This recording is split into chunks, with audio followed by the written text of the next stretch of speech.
Have you ever imagined what it's like when someone you love slowly turns into something wild? So far gone, they don't even recognize you anymore?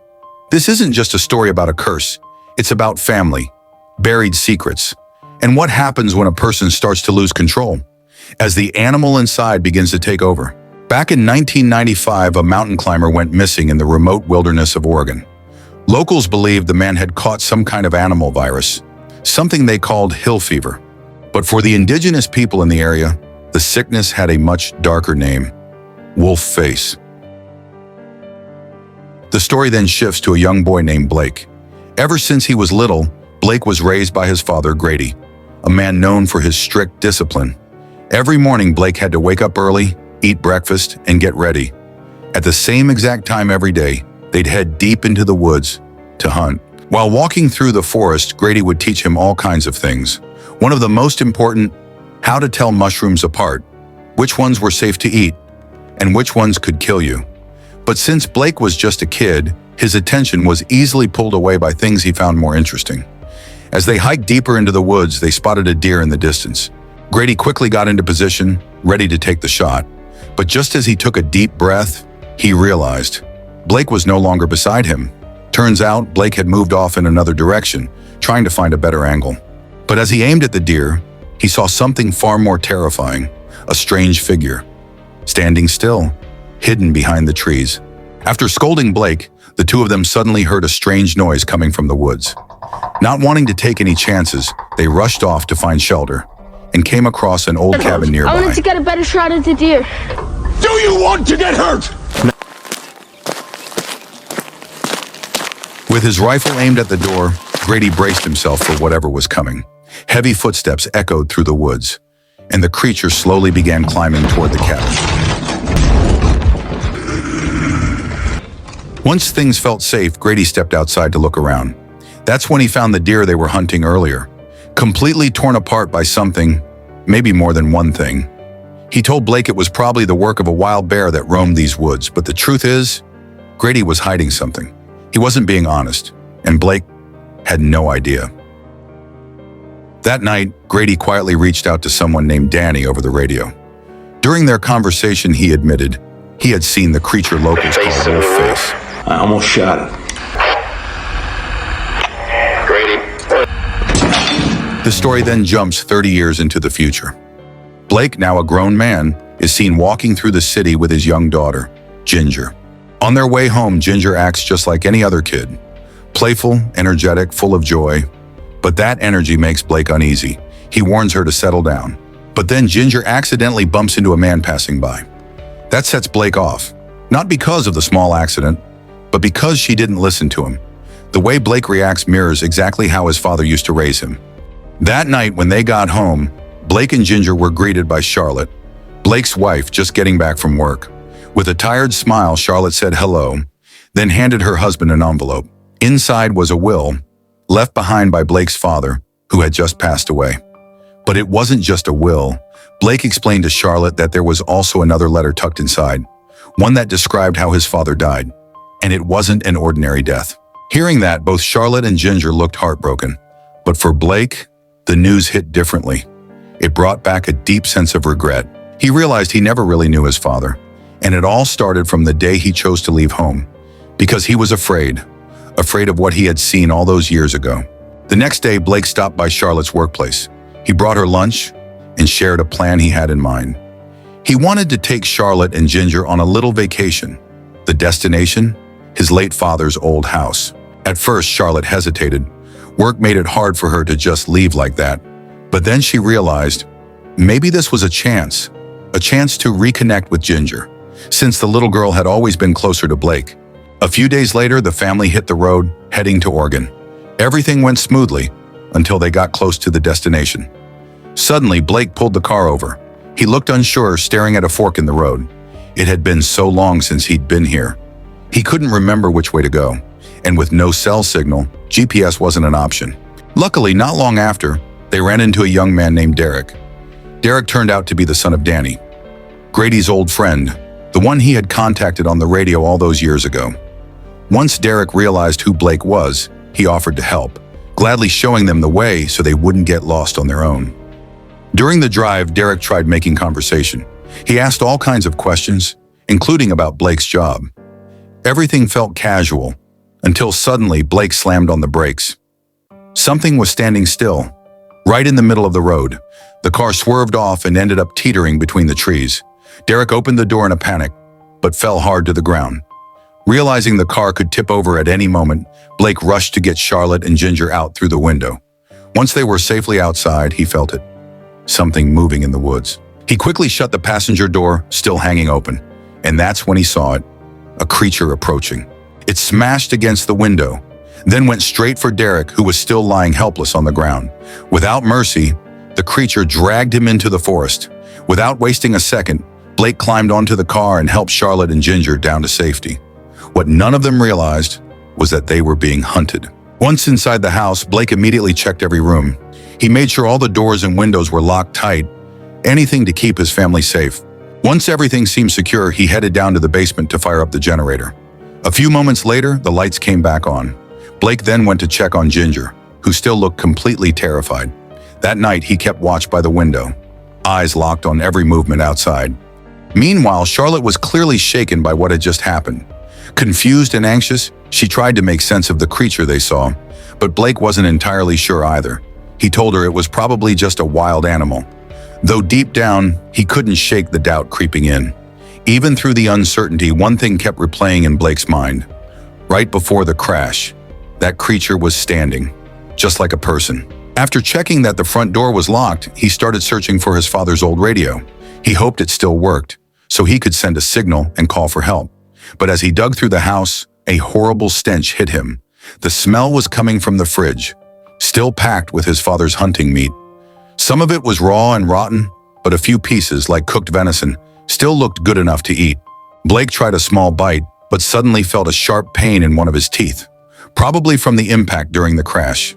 While Charlotte helped patch up the wound, she noticed something worse, a deeper injury on his arm that still hadn't been treated. Later that night, Blake spent hours reinforcing the front door, but the more he worked, the more pain he felt, the wound in his arm growing worse with every nail he hammered in. After finishing up, Blake headed to the kitchen to clean himself off, but in the middle of it, he caught a faint sound. Footsteps, coming from upstairs. Curious, he went to check it out. Turned out it was just a large spider crawling across the floor. It seemed like nothing, but somehow it left Blake feeling uneasy. Something inside him was changing, like he could sense danger before it even happened. He quietly made his way back to the living room, approached Charlotte, and calmly signaled her to stay completely silent. Charlotte, confused at first, followed Blake as he slowly moved toward the back door. There was something different about him. The way he moved, like he was being guided by instinct.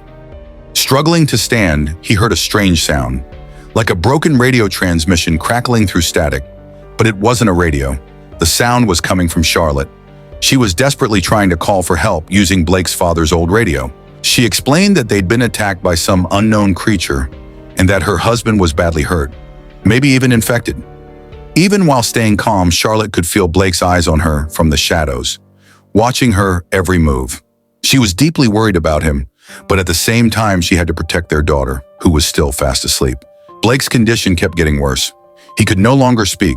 His hair was falling out, and his body was growing weaker by the hour. So they started communicating through notes, writing back and forth in a notebook. Carefully, Charlotte tried to make sense of the final words her husband was still able to write down. She gently reassured him, telling him everything was going to be okay.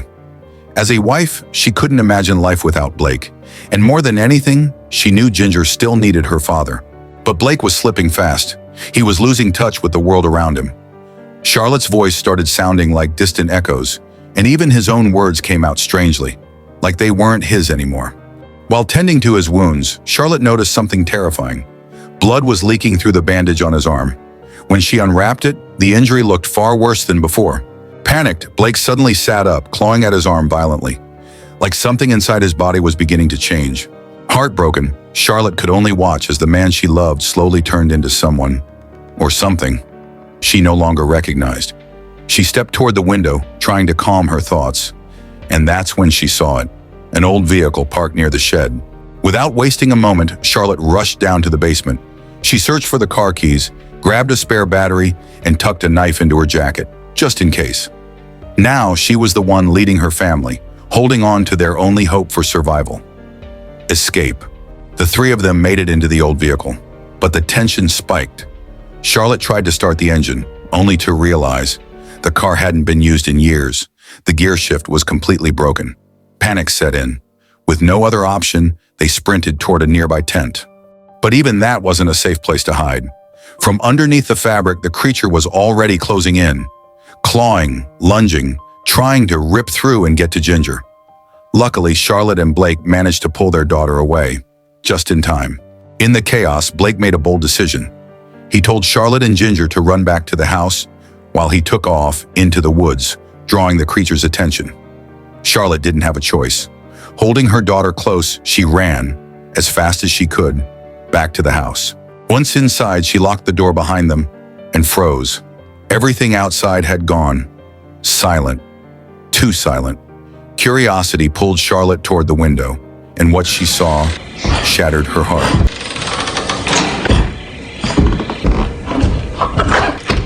Blake was still alive, but the figure standing out there was almost unrecognizable. He was no longer the man she once knew. Seeing her father, Ginger refused to believe it. To her, he wasn't gone. There was still something human behind the broken body in front of them. With innocent conviction, Ginger slowly stepped forward. But everything changed in an instant. Blake let out a painful roar, his body convulsing, blood spilling from his mouth. In seconds, he turned violent, lunging straight toward Charlotte. No time to run, no time to think.